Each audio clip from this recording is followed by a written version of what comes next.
So one of the things that you can actually go ahead and do is add in a timecode overlay in the videos that you convert as well. So to do that, let me just go ahead and then let's say, for example, go around over here onto my video source right here. So let's load up the source, and then around over here, let me just go ahead and select S.264 as an output.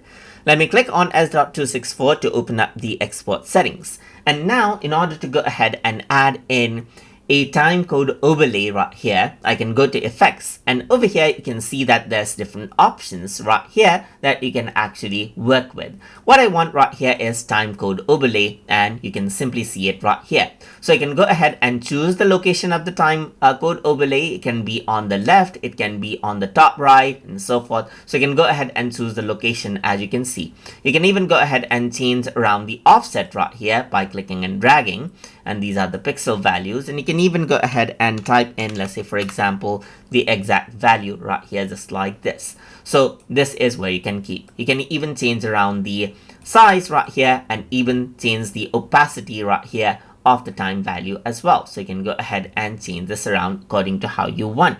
So the time source right here is media file, as you can see. But what you can also do now is you can actually go ahead, let's say, for example, this is the time code. You can also generate the time code in the format of 25 FPS time code or 50 FPS time code right here, and change the starting as well. Let's say, for example, you don't want it to start it at 0, then you can set the start time as you want as well. But let me just go ahead and then keep media file. What you can also do is offset out the frames right here so that the time code will start from that particular counter.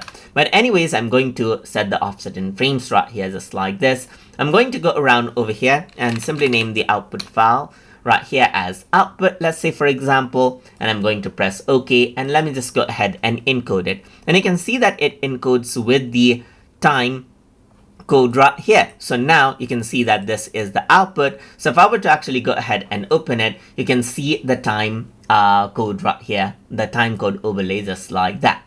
So that is how you can go ahead and add in a time code overlay from Adobe Media Encoder. So hope you guys learned something as always.